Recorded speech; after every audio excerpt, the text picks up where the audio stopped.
Aquí estamos dispuestos con nuestra sintonía energética para nuestra tertulia, después de este mensaje tan interesante que hemos escuchado y que, por cierto, le podemos dar unas cuantas vueltas bastante críticas, ¿verdad? Porque debo reconocer que cuando nuestro hermano Luis empezó, pensé que iba a ir por un sitio completamente distinto. Y de repente empecé a tomar notas y la cosa fue cambiando y dije yo, uy, qué bien, qué repaso estupendo nos está dando. Y además, qué objetivo tan interesante está encontrando con la cuestión de Efraín. Lo primero, Luis, agradecerte esta reflexión que ha sido tremendamente clarificadora con respecto a la figura de Efraín. Yo he aprendido muchísimas cosas en tu sermón de esta mañana y ha sido muy fructífero. Que Efraín significa fructífero, pues mira, ha sido muy fructífero, he sacado muchas lecciones. Pero fíjate, voy a hacer así una primera, no sé, valoración, un primer acercamiento, ¿no? A lo que tú nos comentas. Desde una perspectiva que era por la que yo empezaba a tener problemas cuando empezaste a hablar, ¿no? Yo también soy la primogénita. Y siempre, de verdad, siempre me he rebelado contra el rollo de los primogénitos en la Biblia, que siempre me ha parecido tremendamente injusto. Que si la mujer, que si el primogénito, que si la tribu de, que si el etiquetaje. La Biblia nos enseña, tú has repasado hoy unas cuantas ideas sobre esto, que a los seres humanos nos encanta hacer lo que Dios no hace, y es etiquetarnos, buscar niveles, buscar diferencias y luego hacer esas gradaciones, esas jerarquías a las que tú también acabas de aludir, ¿no? Y resulta que lo que para Dios no es más que organización, para nosotros es jerarquía.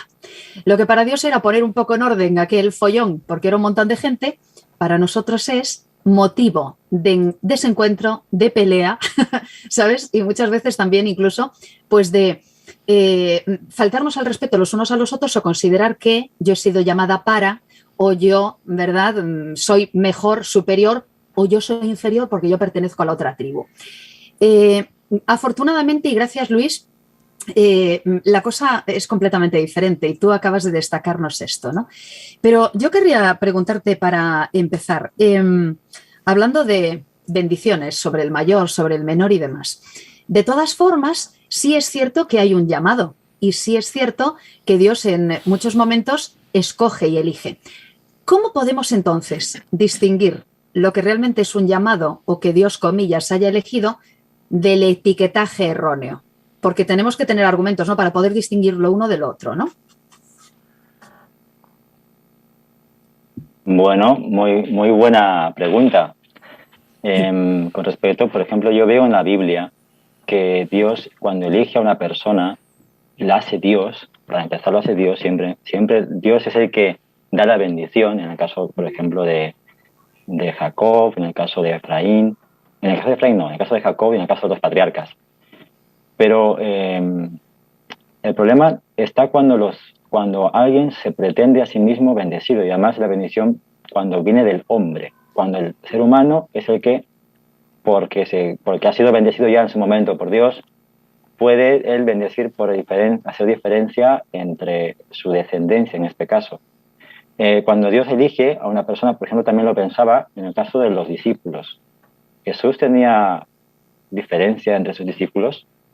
Había una élite dentro de los que ya son una élite dentro del mundo de los creyentes de su tiempo. Habían 12 que eran elegidos. Y de esos 12 había una especie de élite. Recordamos, está Pedro, Andrés y Juan. Entonces pensaba, ¿puede haber que haya diferencia de alguna forma? ¿Sabéis? El problema está cuando uno se quiere aceptar, o sea, se hace a sí mismo elegido. Porque el Señor elige, la Iglesia elige, hace un llamamiento. Nosotros, por ejemplo, en el caso de los discípulos, no me quiero alargar mucho, vemos que los discípulos eran elegidos por Jesús por algo. Ellos estaban siempre por algo. Vemos una enseñanza en estas tres personas. Estaban más cerca de Jesús de alguna forma, creerían de una forma especial. Y los otros discípulos puede que murmurasen en algún momento. No, supongo que no sería siempre así, porque vemos que todos aceptan que Jesús es su Salvador, todos dan la vida por esta fe, todos son un ejemplo para todos los demás.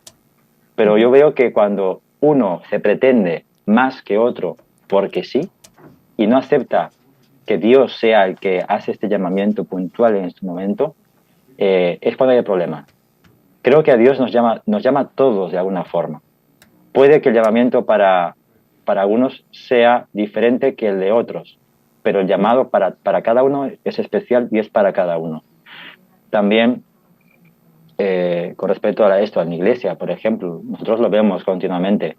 En la iglesia vemos que hay diferencias y somos una iglesia compuesta por personas que nos podemos equivocar, pero Dios ha mandado un orden, como bien comentaste, y vemos que, por ejemplo, cuando en ese momento que estaba la iglesia organizándose, los seres humanos, la iglesia se podía equivocar, pero Dios, esa equivocación, si está dirigida, si está en oración, Dios la va a llevar siempre a buen final. El lenguaje nos muestra que la iglesia se equivocaba, pero ese error Dios lo conduce para bien.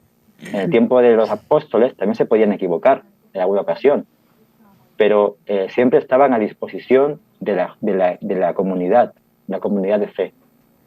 Esto me dice que uno tiene que ser humilde, porque el Señor Jesús es el máximo ejemplo de humildad para aceptar el llamado, el designio de Dios. Y en ese momento, cuando Dios te llama, tú lo sabes. Tal vez uno, si se autoproclama de alguna forma o se ve por encima con una misión especial o que hace del llamado de Dios algo que va en contra de lo que tu grupo, tu comunidad de fe va, pues creo que es el problema. Porque Dios te llama y tú sabes que te está llamando. Cada uno lo sabe. Esa creo Vamos que a seguir andando en otras cuestiones, porque claro, también hay gente que dice pues, que a lo mejor a algunos se les bendice más. Esto se ha dicho muy habitualmente. A algunas tribus, comillas, se las bendijo más que a otras y a veces se hace esa comparativa, ¿no? Y es complicado. Es complicado también hacia dónde nos lleva, ¿no? Ese tipo de planteamientos. Bueno, ¿con qué os habéis encontrado también, queridos contertulios? ¿O cuál es vuestra primera reflexión con respecto a lo que nos ha contado también Luis en esta mañana? José Antonio, por ejemplo. Vamos allá.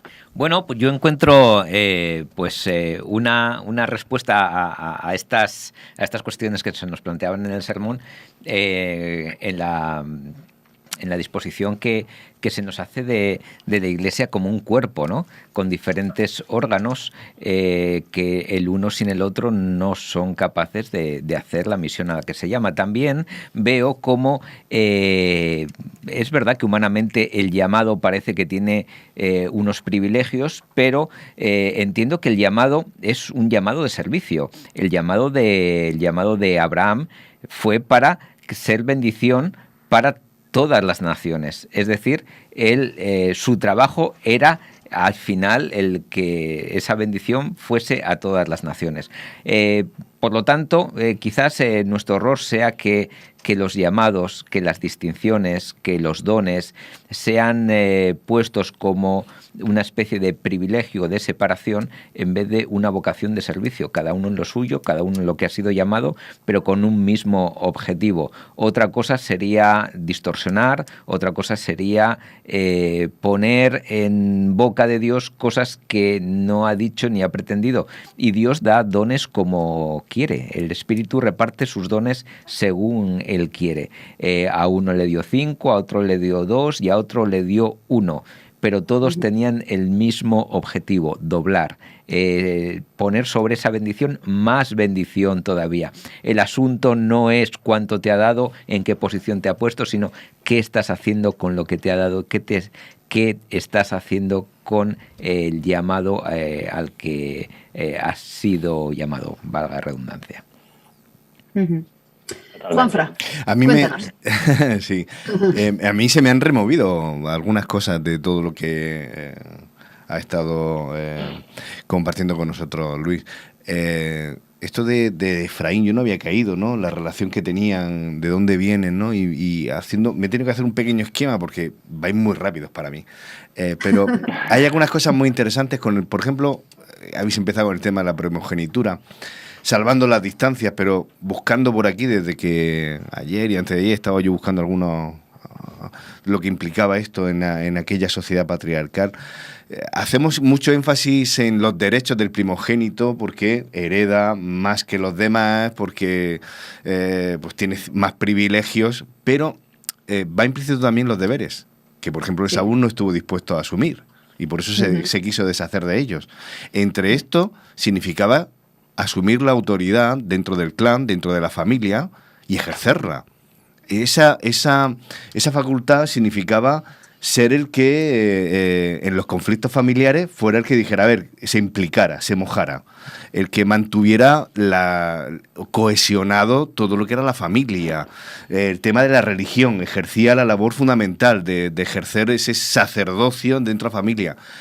Eso hoy, ese liderazgo, que decir, es mi rol y lo asumo, voy a trabajar en esa línea, no siempre estamos dispuestos nosotros a ejercer ese liderazgo. Hay vacíos de roles en ese aspecto en las familias, donde vemos padres ausentes o padres que no saben muy bien cómo, y a veces pues en la educación de los hijos vemos que a veces estamos más perdidos que otra cosa. Y bueno, si ahora, como veo que tenemos que tender a ver cómo se mete esto dentro de la Iglesia, me parece también algo muy, muy interesante a explorar. Esa facultad para transmitir y para cuidar a la familia, para cuidar a todos los que estamos al clan, eso es lo que yo creo que también asume cuando Jacob le concede ese privilegio es lo que se está poniendo en juego con Efraín y Manasés, ¿no? Cuando se le quita ese derecho a Rubén, ¿no? Por el tema, corregidme, ¿no? El tema de un incesto que había. Quiero decir que en un momento dado, allí se estaba en juego la organización no solo de unas tribus, sino una nación y unos representantes de Dios. Y Dios se estaba poniendo en juicio, se estaba poniendo en tela cómo aquello se estaba organizando y las bases de lo que quería Dios conseguir con aquella gente. Bueno, así lo entiendo yo. Jacob, José, con Efraín. Y ahora vemos con Efraín. Efraín, yo buscando un poco, es la voz cantante de esas tribus que se rebelan y que se dividen en todo Israel, y que recordáis después de Salomón, lo que es toda esa familia. Yo imagino que aquellos echaban la mano a la cabeza si nuestro padre Jacob o José nos viera ahora, ¿no? Se dividen. Y entonces yo me lo sigo pensando hoy. ¿Cuántas veces hoy nos dividimos, no? Entonces yo vuelvo a la pregunta. Yo quisiera saber tu opinión, ¿no? Porque a mí me ha conectado con lo que le hacen los discípulos a Jesús. La pregunta cuando lo tienen, la despedida de Jesús, comienza en el capítulo 1 de Hechos, en la ascensión, cuando los tiene allí reunidos, y les dice, bueno, pues le mandó que no se fueran de Jerusalén, sino que esperaran la promesa de Dios, tal. Le preguntan, y aquí es donde yo quiero ir, que yo creo que esa pregunta nos la seguimos haciendo hoy. ¿Restaurarás el reino de Israel en este tiempo? Los discípulos le preguntan eso a Jesús, es decir, hemos estado divididos, aquí cada uno de su padre y de su madre, han pasado muchas cosas, si echamos la vista atrás, fíjate de dónde venimos. Y eso lo podemos acotar, el foco, a nivel de iglesia, a nivel de familias, a nivel de división, a nivel de lo que... Y podemos poner hoy igualmente de rodillas ante Dios y decir, Señor, ¿cuándo vas a restaurar esto? ¿Hasta cuándo vas a restaurar esto? Porque estamos divididos, porque yo soy de Efraín, porque yo soy de tal... ¿Sabéis la respuesta de Jesús? ¿Cuál es la que me tranquiliza? No os toca a vosotros saber los tiempos. Que esto no os toca a vosotros. Pero entonces dice, recibiréis poder. O sea, vosotros lo que tenéis que estar es en recibir el poder que viene del Espíritu Santo. ¿Para qué? Para que me seáis testigos en Jerusalén. Pero de todas maneras es muy importante para mí saber de dónde vengo. Estamos estudiando el Génesis este trimestre y de dónde venimos, ¿no? Somos más de Judá, que muchas veces somos más de, yo soy de Judá, Jesús era de Judá, tal. O más bien soy como Efraín, que me he separado, que vivo mezclado, porque de ahí viene Samaria, todo eso, ¿no? Donde tú nos has ido con Oseas. Oseas es un profeta que es mandado a Efraín porque está viendo que aquello se está yendo de las manos, el pueblo de Israel en las tribus del norte. Y yo digo, yo creo que soy más bien de Efraín. Coqueteo y me mezclo muchas veces y estoy jugando a varias bandas a veces, ¿no? Y es la llamada de Dios constantemente, ¿no? Como Oseas diciendo, hay que volver, hay que volver, hay que volver. No sé, si a lo mejor me dio mucho el tema o conecto, pero a mí, de todo lo que te he escuchado, Luis, por ahí un poco lo que me ha sugerido. Sí, comento un poco lo que me dices. Me parece, todo me parece muy a cuento, porque esto nos abre muchas preguntas, ¿no? Muy cierto con lo que comentabas al comienzo, de que el tener la sociedad estaba organizada de alguna forma, en que los hermanos mayores en ese momento pues eran los que, digamos, heredaban un poco el rol de padre. Y es como funcionaba la sociedad. Dios no pretendía cambiar eso. No era el orden lo que estaba tal vez en juego en estas situaciones, sino cuando se atribuyen fuera del orden, fuera del rol, algo especial, algo superior. Y pareciera ser que humanamente a veces nos creemos eso. En el tiempo, por ejemplo, de Jacob, ¿por qué ha de engañar a Isaac? Si ya estaba bendecido, si ya sabía Dios, o sea, ya sabía, tenía la promesa de que iban a ser bendecidos. Igual así lo engaña para ayudar de alguna forma a que se cumpla esa promesa. La bendición no viene por el hombre, viene por Dios. Y no hay distinción. A eso es a lo que tal vez a lo que me ha llevado a mí la reflexión. Y bien comentabas también de que nosotros solemos caer en un lado o en otro, solemos ser un poco los rebeldes. Podemos identificarnos, yo creo, en nuestra vida tenemos una época seguramente de Efraín, somos muy efraínitas, podemos sentirnos como que tenemos cierta libertad o cierto derecho a rebelarnos, pero también está el hecho de que, aunque nos equivoquemos, Dios nos llama de una forma especial. A mí me conmueve cómo Dios llama a Efraín, siendo que era una parte de su pueblo que estaba bastante alejándose de la verdad. Y como bien dices, Samaria, que después se hace allí como el otro templo, como el culto falso, que después la samaritana, ¿sabes? Todo lo que viene, se hace un lugar paralelo, una tierra paralela a la de Judá, donde provenía la salvación, estaba el verdadero templo, el verdadero lugar para adorar a Dios. Todas estas distinciones, distinciones entre nosotros, entre las personas, son las que hacen, no son parte de la voluntad de Dios. La voluntad de Dios es de que estemos unidos, que seamos todos bajo una misma casa espiritual, y de que sí que hay un orden, porque hay un orden, y que cada uno aprenda a tomar, a decir, heme aquí, yo acepto el llamado que me haces, sea en el nivel que sea, en el momento que sea. Es algo que Dios nos llama constantemente a confiar en que vamos a llevar a cabo. Muy buena reflexión la que me hacéis todos. La verdad que este tema me gusta mucho. Este tema de ver en el Antiguo Testamento historias de personajes que están renombrados una y otra vez en las Escrituras, y qué mensaje nos llevan, qué pensaba el pueblo de Israel y por qué lo nombra tanto. Y abre muchas puertas a muchos preconceptos que tenemos.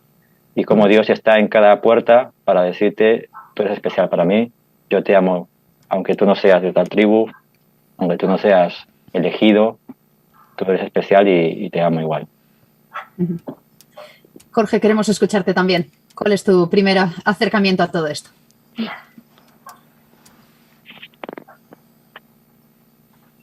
Evidentemente,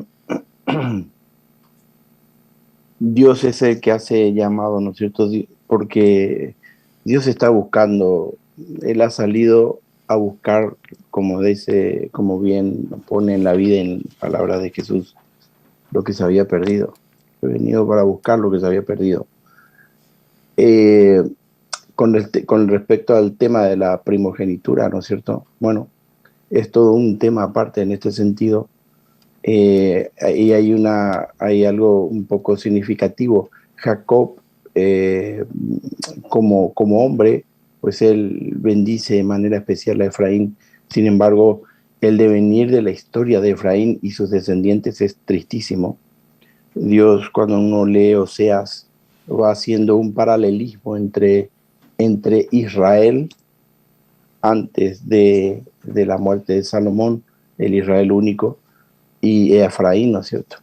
Y luego él dice, ¿no? Yo te elegí, pero te cuidé desde pequeño, pero sin embargo tú has tomado tu camino. Bueno, Dios, el reclamo que hace es aquel por el cual él empieza, como dice Pablo Romero, con sus dichos. Yo no quiero, el primer dicho de Dios, yo no quiero a nadie que se interponga entre tu cara y la mía. Reina Valera le traduce, no tendrás dioses ajenos delante de mí.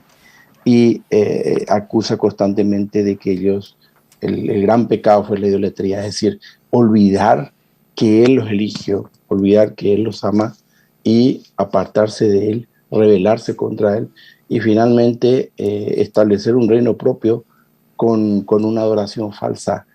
Y a pesar de eso, Dios demostró su amor en la vida de Jesús, porque cuando Jesús vino, sí, y Jesús vino a lo suyo y tenía cuentas que arreglar con su pueblo, ¿no?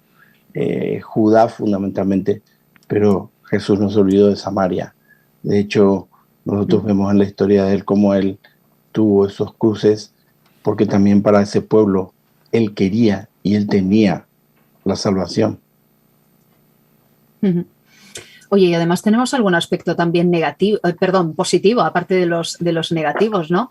Y antes de volver al final de la historia, porque también nos habló Luis a lo largo del sermón de que había unas cuantas características de Efraín que lo hacen un pueblo muy interesante, ¿no? Y yo destaqué alguna, como por ejemplo aquello de que Débora, ¿no?, juzgaba en el monte de Efraín. Aparentemente, pues los juicios presumiblemente eran de buena calidad, era un pueblo que juzgaba con justicia, menos mal, no como ahora. Y también nos hablaste, y me gusta mucho ese aspecto, ¿no? Es que es algo que me gusta a mí especialmente, que era gente dispuesta a luchar, que era gente aguerrida. Lo de luchar, claro, planteado desde una perspectiva bíblica, puede tener lecturas positivas en el sentido, bueno, pues de la lucha en la que estamos todos, ¿no? Y que estamos dispuestos a luchar, a seguir, a batallar y a obtener triunfos también. No necesariamente estamos hablando del concepto guerrero de la guerra, ¿no?, y de la muerte de otros, sino el concepto de estar dispuestos a luchar. Tú decías, cuando nos presentaste el sermón, que íbamos a sacar unas cuantas lecciones de Efraín, ¿no? Y yo quería preguntarte también, y quería preguntaros a los compañeros también, Luis, bueno, ¿qué podemos aprender de Efraín? Además de aprender efectivamente, pues que todos tenemos derecho a equivocarnos, que podemos ser llamados y que el llamado, aunque sea más o menos no desorganizado, nos puede llevar a alguna parte, es verdad que podemos sacar lecciones en positivo. Yo me quedo con estas. Bueno, yo debería ser alguien que juzgue justamente, aunque el juez de arriba es el juez, pero bueno, yo debería tener juicios justos también y yo debería ser una persona dispuesta a luchar. Pero ¿con qué crees que podríamos quedarnos y con qué podríamos también quedarnos de positivo de Efraín y del acercamiento a Efraín? Sí, bueno, particularmente me habla a mí sobre que yo no, además yo soy también primogénito de mi familia, entonces me dice de que no significa que Dios haya hecho una diferencia, ni mucho menos. Y también dentro del grupo, dentro de mi iglesia y dentro, incluso diría yo, de los que nos llamamos cristianos. Es decir, tenemos una fe común al creer en el Dios de la Biblia, con nuestras diferencias con otras denominaciones, pero creo que todos buscamos al mismo Dios, aunque podamos verlo de forma diferente, de una forma más opaca o más nítida. Creo que los hermanos que nos llamamos cristianos podemos equivocarnos tanto como las tribus de Efraín, Judá y toda la casa de Israel, pero no significa de que debamos caer nuevamente y debamos buscar siempre la confrontación, la pelea y sentirnos, al menos si a mí me dice un hermano de otra denominación que yo tengo la verdad, no me lo va a decir así, pero probablemente lo piense. Y yo también lo puedo pensar. No es que nosotros tengamos la verdad, sino que el Señor Jesús es la verdad. Dice Él en su palabra, la verdad es Jesús. En todo caso, me siento a buscar mi llamado, a buscar a que Cristo trabaje en mí, a que trabaje en mi humildad, porque esto me dice mucho de ser humildes. No es fácil ser humilde en una congregación que teóricamente somos todos iguales, pero buscamos de alguna forma algo de diferenciación Y está bien, cada uno tenemos nuestras funciones, pero no significa que eso tenga que ver en una forma espiritual o tengamos algo distinto en el sentido espiritual con mi hermano y mi hermana. Y con respecto también a lo que comentabas de que son guerreros, es cierto, ellos en la tribu de Efraín, que era pequeña, comparada a la de Manasés, era mucho más pequeña, conquistaron a territorios complejos, eran montañas. No era fácil, pero en las montañas. Hay ciudades importantes que están en este territorio. Está la ciudad de Betel, que es Luz, que es la de donde está la promesa de Jacob. Está Siquem, primera capital del reino. Y hay otras ciudades que fueron conquistadas en ese territorio difícil. Se lo creían tanto, tal vez en un principio, tenían tanta ilusión por hacer verdad esta promesa, que seguramente tenían mucha fuerza, mucha motivación. Y eso no está nunca mal. Nunca está mal querer sentirse con la bendición del Señor para enfrentar a problemas, enfrentarnos a lo que nos venga por delante, ¿no?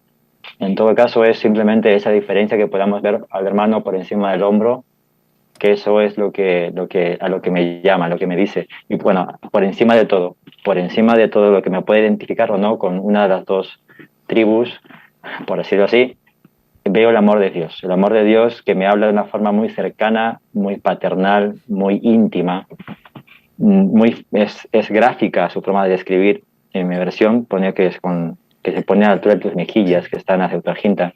En otras versiones creo que está que te quita el yugo del cuello, como que te quita aquello que te hace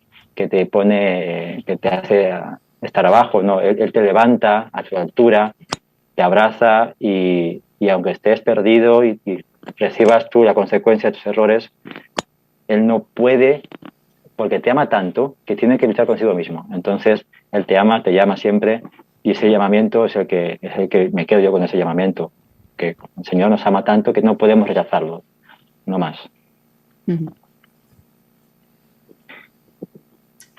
Adelante, que os veo con ganas de querer decir algo. Intervenid, por favor. Adelante. No sé quién. Sí. No, yo quiero también incidir en una parte que es la parte amarga y que nosotros como seres humanos no la buscamos. Es cierto, estoy totalmente de acuerdo con Luis con todo eso, ¿no? Dios, eso es que no se puede negar. Pablo exclama, ¿no? ¿Cómo escaparé a una salvación tan grande? Es que Dios ha puesto todo, prácticamente se pone delante nuestro y no nos deja opción a escaparnos, pero Dios nos ha hecho seres libres y con capacidades y lastimosamente nuestras decisiones. Y esa es la gran lección que para mí en lo personal tiene esta primera parte de la Biblia con estas historias de vida, ¿no? Dios trató de acercar hacia sí a Efraín. Dios le llamó con amor. Dios intentó por todos los medios, envió profetas, trató de que reflexionen, los buscó siempre. Sin embargo, ellos tomaron una mala decisión, ¿no es cierto? Y finalmente Dios hace una profecía triste que se cumplió. Todo ese reino donde ellos confiaban en sí mismos, henchidos de orgullo, se convirtieron en cuevas de zorros y de aves de rapiña. Y hay una parte aquí que es brutal, ¿no? Pero que es cierto. Y me acordé porque alguna vez lo comenté en algún sermón. En el capítulo 14 de Oseas dice: vuelve Israel al Señor tu Dios, pues caíste a causa de tu iniquidad. Dios dice eso después de decirle a ellos: pagará su culpa a Samaria, pues contra Dios se ha rebelado. Morirán a filo de espada, sus niños serán estrellados, las embarazadas abiertas en canal. Y nosotros sabemos cuando leemos la historia que los asirios hicieron eso y los exterminaron. Entonces, Judá tampoco estaba muy suelto de cuerpo, porque dice la Biblia también: Jesús a lo suyo vino y los suyos no le recibieron. Entonces, esa es la contracara, ¿no? Dios nos ofrece todo, ¿no? Como la primogenitura, que en este caso es recuperar lo que nosotros hemos perdido, que es la opción a la vida eterna, y disfrutar de ese reino que no se pueden describir porque nosotros no nos podemos imaginar, porque no caben nuestros pensamientos, como dijo Jesús, que ha preparado para todos aquellos que acepten, ¿no?, esa invitación. El gran problema está que Dios depende de mi respuesta. Entonces, a partir de ahí, yo la conclusión que saco es ya no criticar ni buscar las malas lecciones de esto, sino darme cuenta de que, como bien dice, elijan mis caminos, dice Dios, elijan mis caminos, porque mis caminos son de vida. ¿Por qué moriréis, Israel? Dios quiere que nosotros vivamos. Quiere que vivamos bien aquí, pero también nos quiere dar la vida eterna. Entonces, la lección está, el balón está en nuestro campo ahora. Que el Espíritu Santo me ayude a mí a saber apreciar lo que Dios me da y a aceptarlo. Uh-huh. Qué buena lección y qué asignatura, ¿eh? Para cada uno de nosotros, ¿verdad? Sinceramente. Juanca, José Antonio, bueno, vamos a ir encarando ya la recta final porque hoy nos hemos alargado un poquito más, nos apetecía muchísimo hablar de muchas cosas y la verdad es que el tiempo ha ido pasando muy, muy rápido. Yo creo que podemos ir encarando, si os parece, la recta final, solo que queráis apuntar así algún tema sobre el que todavía podamos girar un poquito. Adelante, aún tenemos unos minutos. Bueno, comentar que al final Efraín, Manasés, Judá, cualquiera de las tribus eran, bueno, pues digamos, divisiones administrativas, partes de un todo que estaba llamado a una misión, que era ser luz a las naciones, a atraer a los demás pueblos hacia ese Dios de los israelitas. Al final no nos importa cómo nos llamemos, no nos importe lo grandes o los pequeños que somos, si somos ojos o si somos pie. Al final lo que debemos ser conscientes, yo creo que es de la misión a la que estamos llamados, al privilegio que encierra esa misión, sea cual sea nuestra función en ella, y que, bueno, muchas veces es verdad que nos engañamos a nosotros mismos diciendo somos el pueblo escogido, somos el remanente, como si eso nos confiriese algún tipo de superioridad sobre los demás. Lo que nos confiere es una responsabilidad, lo que nos confiere es una misión, pero al final somos llamados a lo mismo que los demás, que esa salvación y a vida eterna. Por eso yo creo que se ha hablado, una de las palabras que Luis ha dicho varias veces sobre esta mañana ha sido la palabra humildad. La palabra, pues eso, que no seamos soberbios, que no nos creamos que tenemos que, pues, algo diferente a los demás en cuanto a valor en los ojos de Dios. Para Dios somos todos del mismo valor, como decíamos también esta mañana. Nos ama por sobre todas las cosas, a todos, a mí también, claro. Yo voy a coger al hilo de lo que tú estás comentando, porque de todo lo que también nos ha puesto Luis aquí encima de la mesa, yo se me ha ido, que a lo mejor yo me voy del tema, pero hablando de clanes, de misión, yo lo conectaría con algo que hoy está muy discutido, es la familia. Hablamos de familia tradicional, de nuevos modelos de familia, pero es algo que hoy se cuestiona. Si es necesaria la familia, hasta dónde, pues no. Y hay algo que nuestra sociedad, nuestro modelo de vida, los que constantemente son los referentes en general, a los cuales se les sigue en las redes sociales y en todo tipo, los que marcan tendencia, generalmente nos dicen que tú puedes solo, que no necesitas. La sociedad nos bombardea con el yo lo valgo, yo no necesito a nadie, tú puedes, ¿no? Tú constrúyete. Y es muy peligroso porque precisamente va a la línea de flotación de lo que Dios quiere para nosotros, que es que estemos, de que nos apoyemos unos a otros, porque realmente nos necesitamos unos a otros. De que no se puede ir, en esto de la espiritualidad, no se puede ir por libre. Por más que uno tiene que hacerse responsable y tiene que construir su propio camino, pero necesita ir al lado de. Y eso cuando hablamos de tribus, cuando yo lo conecto hoy con la comunidad, muchas veces hoy sentimos que puedo ir a la iglesia, puedo sentarme, no tengo por qué dirigirme o hasta cierto punto pringarme con el hermano de turno y bueno, que te vaya muy bien porque yo ya tengo lo mío.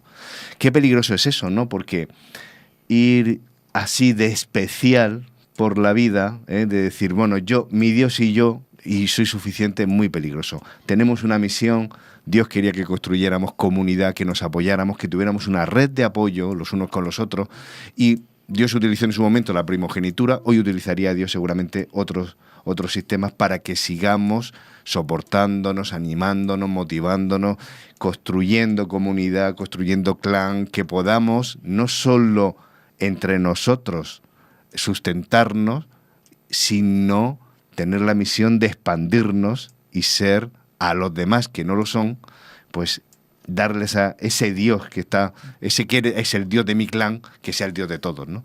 Yo creo que a mí eso me gusta, me vale, ¿no? Ese concepto de familia, ese concepto de comunidad, ese concepto, yo creo que hay que pelear por eso, hay que construir. Y evidentemente recojo un poco lo que estaba diciendo, me parece que lo ha dicho Jorge también, esto de esto no vamos por libre, la necesidad un poco de construir, se me va un poco la idea, pero la tengo en la cabeza, ¿no? De que es tan importante, ¿no? El tema de ir todos juntos. A mí me gusta mucho esa idea, yo me voy a quedar con ello. No sé si a lo mejor es salirme un poco de lo que tú planteabas, Luis, pero... No, sí, la verdad que no está todo bien, porque es que esto nos lleva a muchas cosas. No creo que haya distinción espiritual entre nosotros, que Dios actúa en todo el mundo, en todas las naciones, en todas las personas, de una forma que cada Dios sabe. Sus caminos son maravillosos para nosotros, no los podemos entender, dice también el apóstol, pero sí es cierto de que nos apoyamos en la escritura, en la palabra. Tenemos esta experiencia y por eso podemos también ir creciendo. Hay que tener la mente muy abierta cuando uno se acerca a Dios, porque ve muchas cosas que hoy en día no entendería, que son totalmente diferentes, como veíamos en la escuela sabática, pero que nos muestra que Él actúa en la historia, pudiendo cambiar todo con un mandato y divino y romper toda la sociedad. Él actúa en los principios, en el corazón de las personas, para que a través de la sociedad en la que vive, su mensaje, su evangelio pueda llegar a todos. Por eso que creo que podemos aprender mucho leyendo, viendo cómo ha ido actuando, cómo los patriarcas y cómo el pueblo de Israel fue conociendo a este Dios, cómo lo esperaba y cómo llegó, que es diferente. Y lo que me dices en la actualidad, pues es un reto. Para mí también es un reto ver cómo la sociedad nos presenta modelos cada vez más individualistas, cada vez más cada uno por su lado, que si es que no te ofendo, no te hago daño, pues tú puedes hacer lo que tú quieras. Es lo que se dice y de cierta forma pues tiene una base justificada, ¿no? Pero ¿hasta dónde? ¿Hasta dónde Dios nos permite que no suframos las consecuencias de esto? Veo que el Señor nos llama a grandes cosas en el tiempo en el que estamos, porque podemos mostrar a un Dios de verdad, un Dios de amor, que no hace distinción ninguna en el tiempo en el que estemos, pero que tampoco es indiferente a lo que hacemos entre nosotros, y que hay un orden, que hay un principio, que hay una ley, y que no es que nos la imponga, es que es la ley que nos da la vida. Si es que estamos yendo en contra de eso, estamos yendo en contra de Dios. Entonces, siempre con el amor máximo nos va a mostrar de una forma u otra que el camino está ahí a nuestro alcance. Entonces, si es que podemos encontrar a este Jesús, a este Dios en la Biblia, a pesar de nosotros, de nuestros preconceptos e interpretaciones, como sean, lo buscamos en la Biblia, en oración, entre hermanos, creo que podemos marcar mucho, podemos mejorar, crecer mucho como comunidad y con más personas, podemos compartir mejoras al Señor. Rapidísima ronda final, os pido una frase, un par de frases a cada uno, pues para concluir nuestra edición de hoy de La Iglesia en Casa. Jorge, ¿Con qué te quedas? Con completo lo que dice Juanfran, yo voy al lado de, y evidentemente de acuerdo a lo que hemos escuchado que Luis nos planteó, la única opción que yo tengo para asegurar mi futuro y para cumplir la misión es ir al lado de Dios. Yo no quiero olvidar que Dios nos ama con todo amor, eso nadie lo puede poner en duda, pero como decía Luis, hay un límite, y ese límite es que mi elección sea caminar con Él o no. Y termino con una frase que nos suena muy conocida, ¿no? Nos suena muy conocida, que está en el capítulo 12 de Oseas, versículo 7, dice, en cuanto a ti, conviértete a tu Dios, practica el amor y el derecho y confía siempre en Dios, es decir, ten fe. Terminamos, José Antonio, ¿con qué te quedas?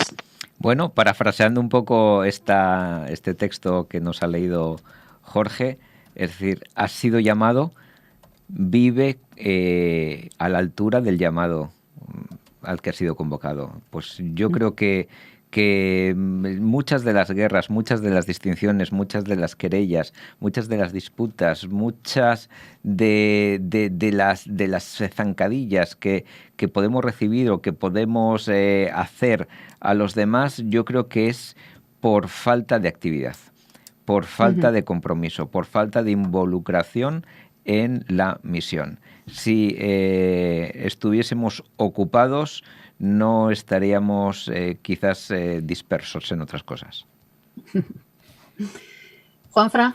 Pues la experiencia de Efraín, Uh-huh. que en la que podemos vernos reflejados muchas veces en cualquiera de nosotros. Una experiencia en la cual somos llamados, en la cual nos sentimos comprometidos con la misión, estamos de acuerdo en ir adelante y sin embargo por el camino pues tropezamos, nos apartamos y siempre, como hemos dicho aquí, Dios sigue llamándonos y nos sigue llamando a cada uno de nosotros a conectarnos de nuevo con Él. Uh-huh. Yo, con vuestro permiso, y antes de hacerle una última pregunta a Luis, me quedo con Oseas 14, cuando está suplicando, ¿verdad?, Dios a Israel, a Efraín, que vuelva a Jehová. Fijaos qué cosa tan bonita le dice. Yo los sanaré de su rebelión, los amaré de pura gracia, porque mi ira se apartó de ellos. Yo seré a Israel como rocío, él florecerá como lirio y hundirá sus raíces como el Líbano. Se extenderán sus ramas, su gloria será como la del olivo y perfumará como el Líbano. Volverán a sentarse a su sombra, serán vivificados como el trigo y florecerán como la vid. Su olor será como vino del Líbano.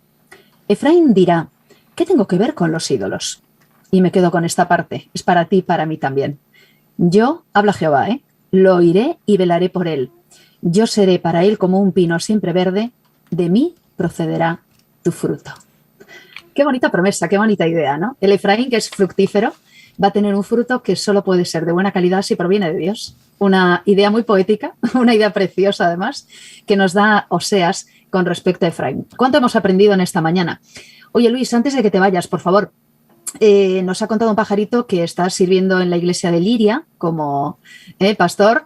Y bueno, cuéntanos muy rápidamente qué tal te va y bueno, qué estás trabajando. Sabemos que estás haciendo el máster también de remate de carrera. ¿Cómo estás? ¿Cómo vas? ¿Y cuáles son tus planes? Sí, pues efectivamente estoy en la iglesia de Liria, estoy haciendo las prácticas. Estamos ya terminando el máster, efectivamente, también. Estamos expectantes. Bueno, en esta ocasión mis planes son, de momento no voy a estar en la obra, no tengo todavía plaza, pero sí que estaré con los jóvenes trabajando. Planeo estar mucho en los campamentos y este año estar con mi familia, que también hace tiempo que no estoy con ella, y estar con ella sobre todo que están en Cantabria, en el norte de España. Y nada, estoy muy feliz de haber estado en Liria. También ya estamos por terminar el curso, entonces próximamente tendremos que despedirnos de momento. Me acuerdo cuando estuviste en una aula cultural, Esther, y me quedé con esto de que teníamos que aprender con la dicción, que estoy practicando, estoy ahí intentando mejorarla. Muy bien. Estoy muy contento de todo, la verdad, y muy feliz de haber conocido el canal. Sabía que estabais, pero no tenía idea de que también se hacía por Zoom. Porque yo pensé, vuestras ir hasta Murcia es un poco complejo, porque me lo comentó Andrés. Andrés Prieto, y digo, ostras, si lo hago me gustaría, pero es que estar allí es todo un poco complejo. Pero al poner esta oportunidad es un poco menos personal, pero también nos vale, y estoy muy, muy contento, muy feliz por haber compartido esta mañana, que para mí se me hizo, vamos, deliciosa.